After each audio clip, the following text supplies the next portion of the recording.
नमस्कार, मी आनंद पोहनेरकर आपल्या सर्वांचं महाराष्ट्रवाणी बातमीपत्रात स्वागत करतो। पाहूया आजच्या ठळक घडामोडी। पोलीस स्थानक पालम हद्दीत काही जण जुगार खेळत असताना आढळून आल्यामुळे त्यांच्या विरोधात गुन्हा दाखल करण्यात आला होता। या प्रकरणात तक्रारदार आणि त्याच्या मित्राला LCB परभणी येथे नेण्याचा पालम तहसील या ठिकाणी जामिनासाठी नेण्यासाठी पोलीस हवालदार येसूरकरने प्रत्येकी 5,000 रुपये प्रमाणे 10,000 रुपयाची मागणी केल्याची तक्रार लाचलुचपत प्रतिबंधक विभागाकडे प्राप्त झाली होती। त्या अनुषंगाने 10 जून रोजी तक्रारीची पडताळणी करण्यात आली। यावेळी येसूरकर हे पोलीस स्थानक या ठिकाणी नव्हते, त्यामुळे तक्रारदारांनी येसूरकर यांचे मदतनीस पोलीस शिपाई केदारे यांना भेटून आपले म्हणणे सांगितले। केदारे यांनी प्रत्येकी 5,000 रुपये याप्रमाणे मागणी करत सहाय्यक पोलीस निरीक्षक दोनकलवार यांच्या कक्षात या दोघांना नेले। त्यावेळी दोनकलवार यांनीही जैसा बोला है वैसा कर दो असे म्हणत या सर्व प्रकरणाला संमती दर्शवली।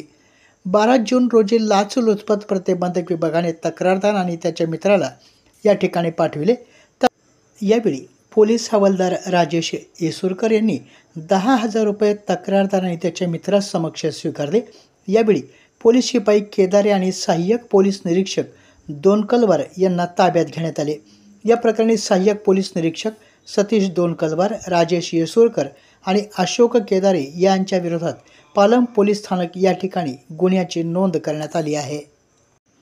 शाळांमध्ये विद्यार्थ्यांची उपस्थिती वाढवणे आणि शैक्षणिक गुणवत्ता सुधारण्याच्या दृष्टीने शैक्षणिक वर्ष 2025-26 साठी शाळा प्रवेशोत्सव मोठ्या उत्साहात साजरा करण्याचा निर्णय शासनाने घेतला आहे।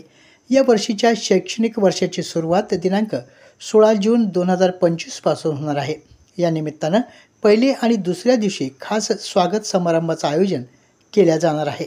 यामध्ये संबंधित क्षेत्रातील मंत्री आणि अन्य लोकप्रतिनिधी अधिकारी सहभागी होणार असून ते विद्यार्थ्यांचे स्वागत करतील।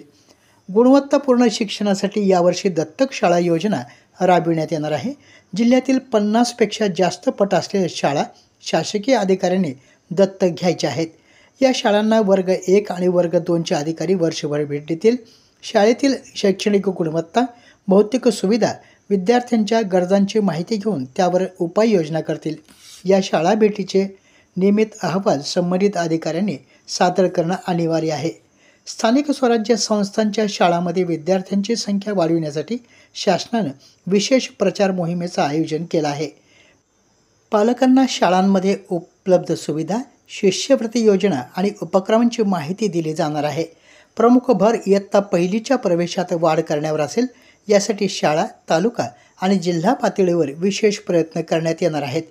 या उपक्रमाची प्रभावी अंमलबजावणी सुनिश्चित करण्यासाठी जिल्हा प्रशासनाने नियोजन केले आहे।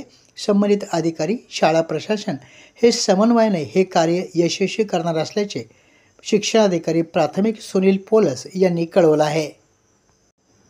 परभणी येथील शासकीय वैद्यकीय महाविद्यालयामध्ये नुकत्याच एका रुग्णावर पोटात असलेल्या कर्करोगाची यशस्वी शस्त्रक्रिया करण्यात आली आहे। पालकमंत्री मेघना बोर्डीकर यांच्या वाढदिवसानिमित्त काही दिवसापूर्वी सेलू येथे सर्व रोगनिदान तपासणी शिबिर आयोजित करण्यात आलं होतं। या शिबिरात एका महिलेला पोटाचा विकार होता। तपासणीअंती तिला पोटाचा कर्करोग असल्याचे निष्पन्न झाले होते। त्यामुळे या महिलेवर शासकीय वैद्यकीय महाविद्यालयात उपचार सुरू करण्यात आले। या ठिकाणी कर्करोग तज्ज्ञ डॉक्टर मनोज मोरे यांनी नुकतीच शस्त्रक्रिया करत महिलेच्या पोटातील गाठ काढली। शल्यचिकित्सक शास्त्र विभागातर्फे ही शस्त्रक्रिया यशस्वी करण्यात आली। यापूर्वी देखील परभणीत डॉक्टर मोरे यांनी अशा शस्त्रक्रिया करून अनेक महिलांचे प्राण वाचवले आहेत। स्तन, गर्भाशय, गुदद्वार शस्त्रक्रिया करून अनेकांना जीवदान दिले आहे। यासोबतच प्लास्टिक सर्जरी करून नव्या छातीची निर्मिती करून महिलेला जीवनदान दिले। या सर्व शस्त्रक्रिया मुंबई, पुणे, छत्रपती संभाजीनगर यासारख्या मोठ्या शहरात केल्या जातात, परंतु आता परभणी येथील शासकीय वैद्यकीय महाविद्यालय आणि रुग्णालय येथेच डॉक्टर मनोज मोरे हे या शस्त्रक्रिया करत आहेत। त्यामुळे रुग्णातून समाधान व्यक्त करण्यात येत आहे। याबद्दल वैद्यकीय महाविद्यालयाचे अधिष्ठाता डॉक्टर सदानंद भिसे, जिल्हा शल्य चिकित्सक डॉक्टर नागेश लखमावर यांनी डॉक्टर मोरे आणि सर्व टीमचे कौतुक केले आहे। आपल्या जिल्ह्यातील अपडेट बातम्या पाहण्यासाठी आमच्या महाराष्ट्रवाणी या चॅनलला लाईक करा, सबस्क्राईब करा आणि शेअर करा। धन्यवाद।